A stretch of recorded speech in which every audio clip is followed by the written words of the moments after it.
और उससे ठीक पहले चुनाव से उन्होंने पुलवामा करवाया और उस पुलवामा का गेम खेल करके। पुलवामा किसने करवाया? ये तो सत्यपाल मलिक जो राज्यपाल थे उन्होंने कहा ही है कि उन्होंने होने दिया। सारी खबर इंटेलिजेंस के पास थी। 2011 के बाद देश के अंदर चर्चाएं चलने लगी, जैसे निर्भया कांड का जिक्र होना, कॉमनवेल्थ का आना और कोल घोटाले का सामने आना दुनिया के सामने, और फिर उसके ऊपर जनव्यापी आंदोलन होना, फिर उस भ्रष्टाचार से पीछा छुड़ाने के लिए एक और आंदोलन जैसे अन्ना जैसा लोकपाल का आंदोलन होना, फिर उससे केजरीवाल का सरकार बनाना और देश के लोगों में एक नई उम्मीद जगना और फिर उस उम्मीद का टूटना। मतलब मैं ये कह रहा हूं कि पिछली सरकार ने और इस सरकार ने, मौजूदा सरकार ने, दोनों सरकारों ने लोगों का भरोसा तोड़ा है। 2014 में लोगों को भरोसा आया था कि हम इतनी बड़ी सत्ता को हराकर हमने अपना पसंदीदा व्यक्ति बिठा दिया, लेकिन 2019 में वो भरोसा टूट गया। 2019 आते आते पूरे देश की उम्मीद टूटी कि नरेंद्र मोदी कुछ भी नहीं करेगा, उसके बस का कोई काम नहीं है, वो कुछ भी करना चाहता ही नहीं है, उसका उद्देश्य देश को बर्बाद करना है। ये 2019 के आम चुनाव से पहले तय हो गया और उससे ठीक पहले चुनाव से उन्होंने पुलवामा करवाया और उस पुलवामा का गेम खेल करके। पुलवामा किसने करवाया?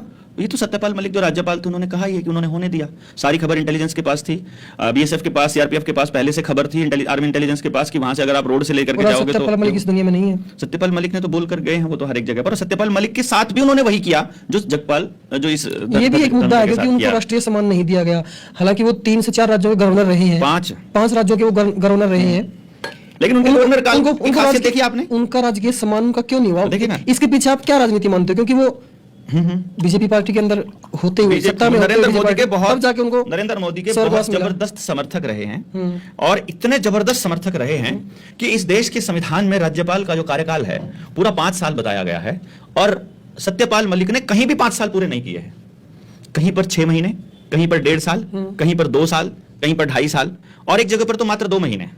इसका मतलब ये है, इसका मतलब उनको किसी जगह पर ले जाया जाता था, उनके दस्तखत जहां चाहिए होते थे, कोई फाइल जहां पास करनी होती थी वहां वो पास करवाई जाती थी और फिर दूसरे राज्य में जहां उनकी जरूरत है वहां भेजा जाता था। इसका मतलब एक योजना के तहत उनको राज्यपाल बनाया जाता था। और कमाल की बात यह है वो राज्यपाल कहां कहां बने। उड़ीसा, नॉर्थ ईस्ट में एक बार बने, कहां बने थे शायद, ये आसाम में शायद बने, J&K, बिहार, मतलब कहां बने वो, झारखंड, यानी कहां बने जहां प्राकृतिक संसाधनों का भरपूर और प्रचुर मात्रा में भंडार भरा हुआ है। और उनके कार्यकाल के दौरान वो प्राकृतिक संसाधन किस किस को मिले, अगर इस बात की जांच हो जाए तो आपको पता चल जाएगा कि उनको वहां क्यों लेके जाया गया था, उन्होंने क्या क्या वहां सिग्नेचर्स किए, वहां से पता चल जाएगा। वो तो सच्चाई के साथ खड़े थे, ऐसा आपको लगा उनके अंतिम दिनों में। देखिए मैं ऐसा कहता हूं, यदि आदमी के मरने के बाद, हमारी भारतीय संस्कृति ये कहती है कि उसकी बुराई नहीं करनी चाहिए, लेकिन मैं ये कहता हूं कि यदि हम आदमी के जाने के बाद उसकी बुराई नहीं करेंगे तो जिंदा आदमी कभी भी बुरे और अच्छे में फर्क महसूस कर ही नहीं पाएंगे। वो कहेंगे कि यार जब मरने के बाद अच्छाई ही मिलनी है तो बुरे करो या अच्छे करो कर्म, इसलिए अगली पीढ़ी अच्छे कर्म करे, इसके लिए हमें उन बातों की तरफ ध्यान देना चाहिए। जो राज्यपाल थे सत्यपाल मलिक, उन्होंने राज्यपाल रहते हुए किसी भी चीज का खुलासा नहीं किया। जब वो राज्यपाल के पद से हट गए, ये बताया उन्होंने कि वो मजबूर थे। कैसे थे बताइए? उनके पास अमित शाह का फोन आया और उन्होंने कहा आप चुप रहिए और वो चुप हो गए। ये बात उन्होंने तब बताई जब वो राज्यपाल के पद से